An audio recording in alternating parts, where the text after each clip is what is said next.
नमस्कार. तर पिंगा ग पोरी पिंगा या मालिकेच्या आजच्या भागात आपण पाहणार आहोत की मनोज त्याच्या बहिणीला फोन करून सांगतो की आम्ही दोघे पण आता 10-15 मिनिटांमध्ये गावाला यायला निघतोय. मनोजची बहीण विचारते की दादा वहिनीला ट्रॉफी मिळाली ना? मनोज सांगतो की नाही मिळाली म्हणून उदास आहे ती. तिला डेटवर घेऊन गेलो होतो, चायनीज खाऊ घातलं तरी मूड तसाच आहे तिचा. मनोजची बहीण विचारते की मग अचानक घरी काय येत आहे तुम्ही? सुट्टी आहे का वहिनीला? मनोज सांगतो की सुट्टी नाही आहे, मुंबईत राहायचं नाही आहे म्हणते ती, म्हणून येतोय. असं म्हणून तो फोन कट करतो. मनोजची आई सगळं बोलणं चोरून ऐकत असते. ती खुश होऊन मनातच म्हणते की आता किती जरी उडाली ना तरी चूल आहे आणि मूल आहे. तर दुसरीकडे आपण पाहतो की सगळेच खूप टेन्शनमध्ये असतात. प्रेरणा वैतागून म्हणते की करायला गेलो एक आणि झालं भलतंच. श्वेता म्हणते की कोणाचं वाईट केलं ना तर इथल्या इथेच भोगावं लागतं बघ, कसं इन्स्टंट कर्माचं फळ मिळालं. तेजा वैतागून म्हणते पण काही झालं ना तरी मी मस्का मारणार नाही त्या रोशन आंटीला, डोक्यात गेली आहे ती माझ्या. प्रेरणा म्हणते की मग आत्ताच्या आत्ता वल्लरीला या घरात परत घेऊन ये म्हणजे हे संकट टळेल. तेजा म्हणते की कसलं संकट? प्रेरणा म्हणते अगं कसलं कळलं नाही का तुला आत्ता? रोशन आंटी बोलून गेली ना, इकडे अजून एक मुलगी राहत असेल तरच भाडं तिला परवडणार आहे आणि तरच ती हे घर विकणार नाही आहे. मिठू म्हणते अगं पण जागा कमी पडते म्हणून बाहेर काढलं ना तिला. प्रेरणा म्हणते की पण ती गेली म्हणून जागासुद्धा जाते, हे कसं समजत नाही आहे तुम्हाला? तेजा म्हणते अगं पण या घरामध्ये 5वी मुलगी नाही राहू शकत, आपल्याला जागा कमी पडते, कसं कळत नाही आहे तुम्हाला? प्रेरणा म्हणते अगं तुम्हाला कळत कसं नाही आहे? रोशन आणि ती आपल्याला खूप कमी पैसे घेते हे लक्षात येत नाही आहे का तुझ्या? बाहेरच्या घराची भाडी पाहिली ना तर आकडी येईल तुला. आणि हो, एवढं कमी भाडं असूनसुद्धा 3-3 महिने भाडं तुला भरता येत नाही हे आम्हालासुद्धा समजलं आहे आता. पण ते सगळं जाऊ दे, मला अजून जास्तीचं भाडं नाही परवडणार, मला घरी पैसे पाठवायचे असतात कोकणात, असं म्हणून ती खूप टेन्शनमध्ये येते. तेजा तिला समजावत म्हणते ऐक प्रेरणा, कशाला टेन्शन घेतेस, आपण आहोत ना, आपण करूया काहीतरी. एवढं कष्ट करून आपण तिला घराबाहेर काढलं आहे. श्वेता म्हणते मी तिला आणायला चालले, तिच्यामुळे जीव वाचला आहे माझा, तिला असं बाहेर काढणं मला पटत नाही आहे. प्रेरणा म्हणते की मी सुद्धा जाते तिच्याबरोबर, असं म्हणून ती तयार व्हायला आतमध्ये जाते. श्वेतासुद्धा तिथून निघून जाते. तेजा त्यांच्यावर खूप वैतागलेले असते. मिठू तिला समजावत म्हणते तेजा आपल्याला नाही परवडणार जास्तीचे पैसे देणे, आपल्याला वल्लरीला परत आणावंच लागेल, पैशांचा प्रश्न आहे, समजून घे ना जरा, बाहेर भाडी खूप वाढली आहेत, आपल्याला परवडणारच नाही आहे, मला परत साताऱ्याला जावं लागेल, फिल्म इंडस्ट्री विसरावी लागेल, तो माझा हिटलर बाप कोणत्याही चोम्यासोबत माझं लग्न लावून देईल माझं. आणि म्हणते की प्लीज तेजा आपण जाऊया ना वल्लरीला परत आणायला. तेजा ओरडून म्हणते की मी नाही येणार, तुम्हाला जायचं असेल तर जा, मला हे जमणार नाही.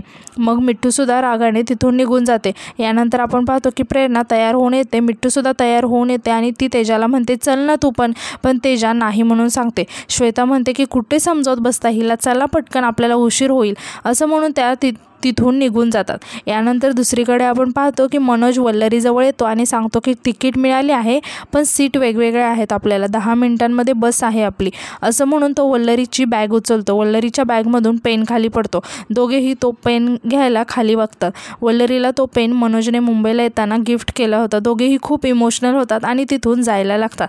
तितक्यात कोणीतरी वल्लरीचा हात पकडत म्हणतं की वल्लरी मागे वळून पाहते तर श्वेता असते. वल्लरी आणि मनोज श्वेताकडे आश्चर्याने बघायला लागतात. श्वेता म्हणते की मी नाही जाऊ देणार वल्लरी तुला, अगं मी हे जग सोडून गेले असते असं सगळ्यांना वाटत असताना तू एकटी होती जिने हार नाही मानली, अशा मुलीला जगातील कोणतंच शहर नाही हरवू शकत, तू जायचं नाही.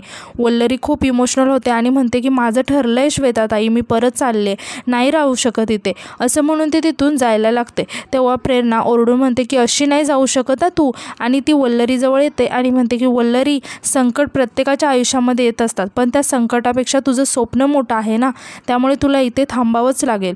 वल्लरी रडत म्हणते की त्या संकटांना अजून सामोरे नाही जाऊ शकत मी, या शहरातील धावपळ मला नाही झेपणार प्रेरणाताई, त्यापेक्षा आमच्या गावाकडील शांतताच बरी, मला नाही जमणार इथे, असं म्हणून ती पुढे निघून जाते. तेव्हा मिठ्ठूसुद्धा तिथे येते आणि म्हणते की गावी जायचं आहे ना तुला, विचार कर वकील बनून जेव्हा तू गावी जाशील तेव्हा लोकांना किती अभिमान वाटेल तुझा. आणि ती वल्लरीसमोर हात जोडून रडायला लागते आणि म्हणते की खरं तर याआधीच मी तुझी माफी मागायला हवी होती, मनापासून सॉरी, तुला आम्ही जो काही त्रास दिला त्यासाठी या शहराला दोष नको देऊस.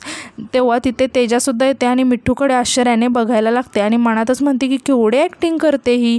प्रेरणा आणि श्वेतासुद्धा मिठ्ठूकडे आश्चर्याने बघत असतात.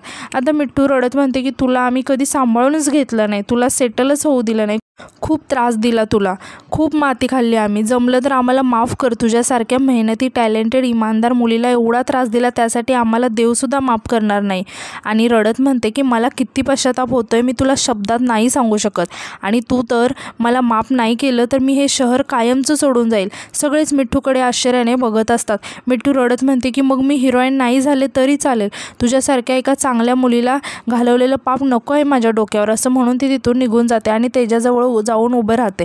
तेजा तिला हळूच म्हणते की एवढी ओव्हर ॲक्टिंग करतेस ना, म्हणून कोणी हिरोईनचा रोल देत नाही. मिठ्ठू म्हणते मग दाखव ना तुझं टॅलेंट. तेजा म्हणते हो दाखवते ना, एवढं काय त्यात. असं म्हणून ती वल्लरीला म्हणते वल्लरी सॉरी, आमच्यासोबत घरी चल ना. आणि पटकन तोंड दुसरीकडून करून उभे राहते. आणि मिठ्ठू म्हणते की ते पाठ केलेलं विसरलीस का, जा ना बोल. मग तेजा परत वल्लरीजवळ जाऊन पाठ केलेलं म्हणते. आता आपण सगळे हे एक कुटुंबासारखे आहोत. आपल्या कुटुंबातील कोणी बाहेर गेलं की आपल्याला त्याचा त्रास होतो. तसंच जेव्हा तू घराबाहेर गेली तेव्हा आम्हाला सुद्धा वाईट वाटलं आणि म्हणून तुला इथे येऊन थांबवण्याचा आम्ही निर्णय घेतला. तू खूप चांगली आहेस, तू कोणाला दुरुत्तर करत नाहीस. आणि तू असं म्हणून ती पुढे काय बोलायचं ते विसरते. मिठ्ठू तिला खुणावून आठवण करून देते. तेजा म्हणते की हो, आणि तू जेवण खूप छान बनवते हे सगळं लक्षात घेऊन सुद्धा आम्ही तुला दुसरी संधी दिली नाही आणि त्यामुळे आम्हाला त्या गोष्टीची खंत आहे आणि म्हणूनच तो आम्हाला माफ करावं आणि आमच्यासोबत परत घरी चालावं. वल्लरी आश्चर्याने त्याच्याकडे बघत असते की कंडक्टर बस निघाली आहे असं सांगतो. आता मनोज म्हणतो की वल्लरी चल बस निघाली आपली. वल्लरीला सर्वांकडे बघून त्यांच्यासोबतच्या आठवणी आठवायला लागतात. सगळेच हात जोडून वल्लरीला प्लीज थांब ना असं म्हणायला लागतात. मनोज वल्लरीचा हात पकडून तिला तिथून घेऊन जातो. मग त्या चौघीही धावत येऊन वल्लरीला थांबवतात. मनोज त्यांना हात जोडून म्हणतो की मी तुमच्या पाया पडतो, बस झालं आता. तिने ठरवलं आहे ना तिला गावाला जायचं आहे, शहरात नाही राहायचं आहे, मग कशाला मागे मागे करता तुम्ही. बायकोची जागा चुलीपाशी असते, आयुष्यभर तिने सासू सासऱ्यांची आणि नवऱ्याची सेवा करायची असते हेच सांगत होते मला माझे आईवडील. पण माझ्या अकलेवर दगड पडले होते. मी हिला शिकवायला निघालो होतो, पण बाईसुद्धा मोठी स्वप्न बघू शकते, ती तिची स्वप्न पूर्ण करू शकते, तिला हक्क आहे त्याचा. पण नशिबामध्ये जे काही आहे ते घडल्याशिवाय राहत नाही. आता तिच्या नशिबातच आहे आमच्या सगळ्यांची सेवा करायची, त्याला तुम्ही तरी काय करणार आहे. हे सगळं ऐकून तेजाला खूप राग येतो आणि ती रागाने मनोजला म्हणते की कोण लागून गेलास रे तू, आणि तुझी फॅमिली का सेवा करायची तिने, गुलाम असते का बाई कुठल्याही घराची. वल्लरी तेजाला समजावत म्हणते तेजाताई यांच्याशी असं बोलू नका, आवाज नका वाढवू त्यांच्यावर. तेजा म्हणते की हे बघ मला तुझी वकिली करावी लागते आहे कारण तू स्वतःच्या बाजूने बोलत नाही आहेस वल्लरी, प्लीज तुझी बाजू सांग त्याला. मनोज त्याच्याकडे बघून म्हणतो हिच्यासोबत राहून हिच्यासारखीच उद्धट होशील वल्लरी तू. मनाला वाटेल तसं करायचं, घरच्यांशी बंडखोरी करायची, आगाऊपणा करायचा, सिगरेट दारू प्यायची, हेच असतं का स्वातंत्र्य. आता पुरुषांच्या खांद्याला खांदा लावून उभं राहायच्या नादात आपण बाई आहोत हे विसरायचं नसतं. बाईने जरा सांग हिला, पण सांगून तरी काय उपयोग आहे म्हणा, काय डोक्यात जाणार आहे का हिच्या.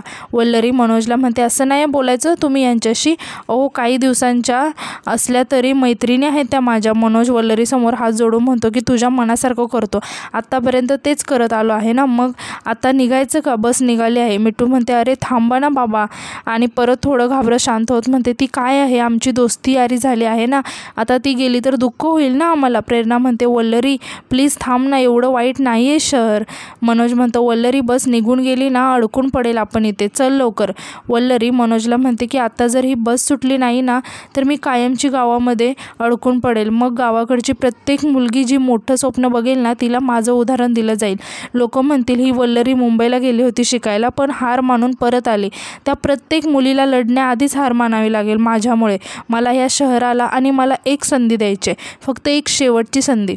मग मनोज ठीक आहे म्हणून मान हलवतो. सगळेच खूप खुश होतात आणि पटकन मनोजच्या हातातून बॅग ओढून घेतात आणि पटकन वल्लरीला घेऊन तिथून निघून जातात. श्वेता मागे थांबते आणि मनोजला म्हणते की मानलं बरं का तुम्हाला, चांगली गुगली टाकली बायको इथे शिकायला राहावी म्हणून. असं म्हणून ती हसत तिथून निघून जाते. यानंतर आपण पाहतो की कोर्टमध्ये मनोजला आरोपीच्या पिंजऱ्यामध्ये उभं केलेलं असतं. जज साहेब म्हणतात की मनोज भांबरे यांच्यावर त्यांची पत्नी वल्लरी भांबरे यांनी एकटीला मुंबईमध्ये राहू दिल्याचा आरोप आहे आणि ते विचारतात की यामध्ये बचाव पक्षाचा काय म्हणणं आहे, मनोज भांबरे आरोपी आहेत का नाही. वल्लरी मोठ्याने म्हणते की आहेत, मनोज भांबरे हा आरोपी आहे, पण त्यांना गुन्हा केला म्हणून आरोपी नाही तर त्याने प्रेम केलं म्हणून आरोपी आहे. त्याच्या बायकोच्या उच्च शिक्षणासाठी त्याने पाठिंबा दिला हा गुन्हा आहे त्याचा.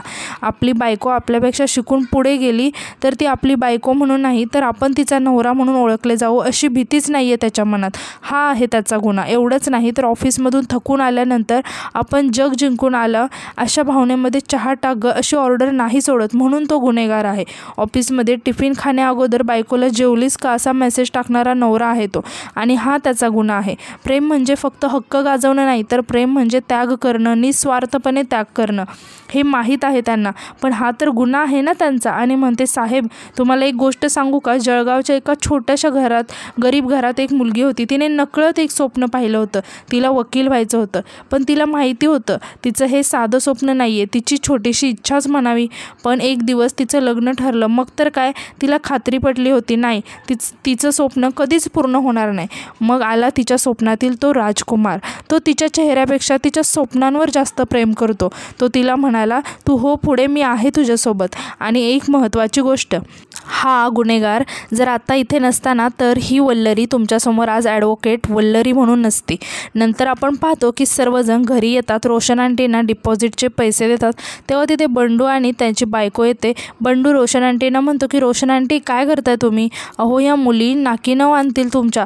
रोशन आंटी म्हणतात, ह्या डॉक्टर रोशनला कोणी पण गुंडाळू नाही शकत. मी आता या सगळ्यांना वॉर्न केलं आहे. आणि बंडू आता तू सुद्धा या सगळ्यांशी चांगलं वागा. आणि त्या परत सर्वांना म्हणतात की तुम्ही पण जरा शांतता राखा, असं म्हणून त्या तिथून निघून जातात. मग त्या 5ही जणीसुद्धा बंडू आणि त्याच्या बायकोकडे रागाने बघत तिथून निघून जातात. तेजा बंडूच्या बायकोला म्हणते की तुमच्या रूममधून काहीतरी जळण्याचा खूपच वास येतोय हो. बंडूची बायको म्हणते, तेजा आमच्या रूममध्ये कसला वास येतोय ते आमचं आम्ही बघू.